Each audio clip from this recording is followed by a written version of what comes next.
right, right here. This is a passenger. Oh.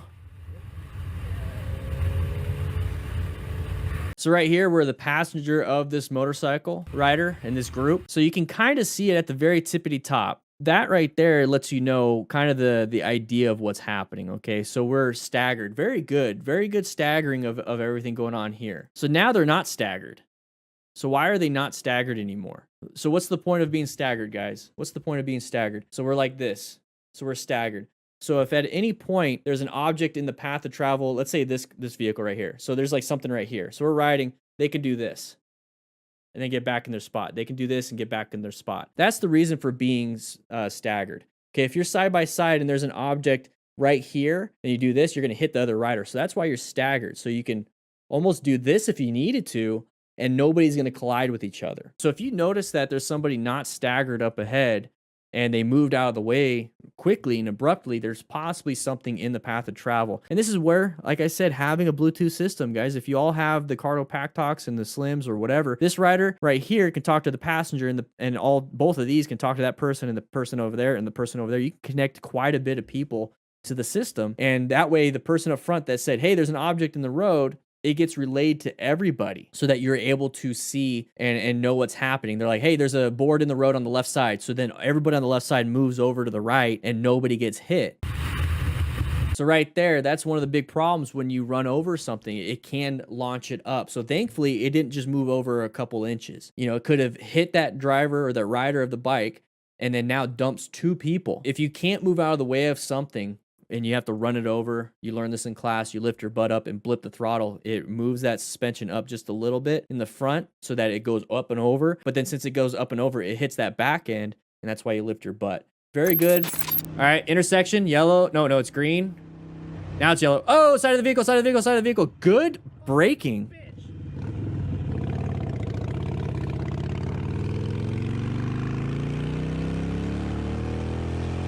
All right, let's get him.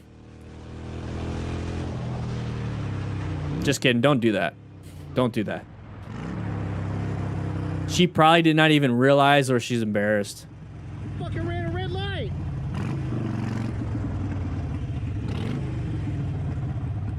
Fucking bitch. That's not nice. And yeah, John, I do repeat a lot because a lot of these situations, guess what? They're the same problems. They're the same problems. There we go. So right here, we got that side of the vehicle. We have multiple factors here and there. So we have that, we have that. So intersections, we should be in orange stage. We should get ready to decelerate or swerve if we have to. This hand should be covering the brakes. We should be prepped and ready for things. Now right here, this is basically, we see this guy's not slowing down. We have to either stop or slow down before the intersection to allow this person to keep going across because they're going to go anyways. They're going to go anyways. Thankfully, he didn't dump the bike because that's how close we got. Very, very, very, very, very close. We're going 50 and a 40. Okay, we're going 10 over. That could also play a factor. But the reason why I did this is because we need to be able to slow down and stop in time. And you notice that at 50, we're about right here. Okay. Now, what I want you to see is that if we're going to 40, we probably would have slowed down sooner than that. But that's not going to be the biggest thing. So right here, I want you to see his hands. I want you to see his hands. We're doing the whole grab like that, okay? When we're doing a grab like that, we're very lucky in this video that we're not going to dump the bike and lose traction on that front tire. So what you do is when you're coming up to an intersection, you already have your hands covering everything up front. So then all you have to do is just kind of squeeze a little bit. Instead of doing this and having to be gentle once you touch and then squeeze, because you're already doing this. So make sure you're orange stage and already prepped and ready. So then when you see something like this, you're just kind of squeezing. ABS kicked in. That's why it's probably bumpy. That's probably right, Scarlett. But overall, good job. And that's the thing is the main takeaway is going to orange stage.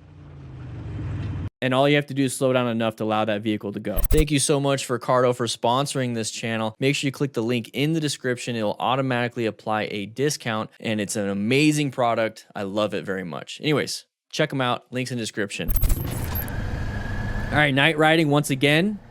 Low visibility. I see a side of the vehicle. See the lights? There it is.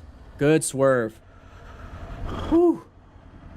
If your low beams are so terrible that you can't see very far, you can only see 2 seconds ahead of you, use your high beams. And that also lets you know, hey, I need to upgrade my lights. to possibly LEDs, or adjust them so they're not shooting straight down. They need to shoot out exactly where they're supposed to be going.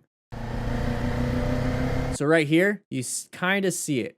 Kind of see it. Okay, you see the tail light. Now, one of the things that I'm really concerned about is, why is there brake lights? Why is there brake lights? Why do I see lights right there? I orient myself to the situation. I see that this is a parking lot. I have a feeling that there could be a possibility of a vehicle coming out of this parking lot. We're in a good position right here. This is a great position. We have good space cushions from here. We have a great escape path from here. We can decelerate here. I don't see anybody in our mirrors. So we're overall in a great position. So we're positioned for safety. Right here, it's like, well, why is there this headlight or this light situation coming here? So more than likely, this right here is going to be because I see the tail light right here. So that you have a light shining and you have a tail light. Okay, so you have a light shining this way and you have a tail light right here going this way. So if that's the case, what's in between is the side of the vehicle. So what's in between is the side of the vehicle. So you know somebody's trying to come out. And who knows, maybe this person's stopping because he's waiting for that person, or he's stopping because there's not enough room for him to turn in. So he's going to wait. Very scary situation. He's in a good spot. He's not going super fast. He's riding within the conditions present, and he has an escape path to the left. So did a great job on this. So right here, there's that braking, the deceleration. That's fine. You can decelerate and swerve. So brake then swerve, or swerve then brake. If you're very skilled, you understand how to do it correctly with an advanced class, you can swerve and brake at the same time. Don't assume that you can do it. You need practice.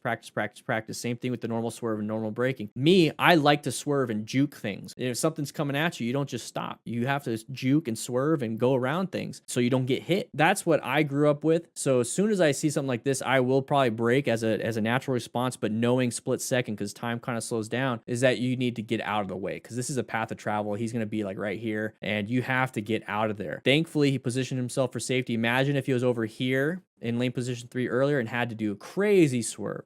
So this is why this is a great position, did a great job. And if you didn't do any of this stuff and you did collide, have full gear. Come on, guys. Great swerve. All right, in town riding. What's the pattern? Our lane is open. Watch. No, don't do that, though. Don't do that. So right here, what we can see is that we have an open lane. This is like a biker's dream right here. Open lane, we're going to get going. But the problem is we're in town, so probably max speed is 35. So we're going to go right here.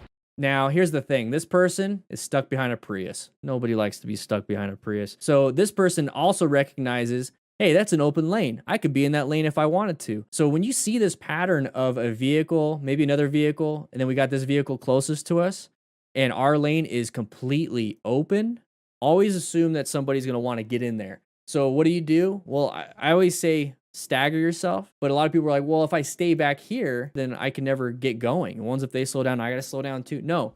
The thing is, you need to be very cautious going to orange stage right here. So just cover those brakes. You know, you can still accelerate if you want to, but get yourself out of that situation. Get yourself staggered between these vehicles, okay? So there's that vehicle, and you're going to be staggered a little bit. You can be staggered right here to this vehicle, and then when they come in, it's not going to be a big deal because all you're doing is decelerating a little bit, and that's all you have to do.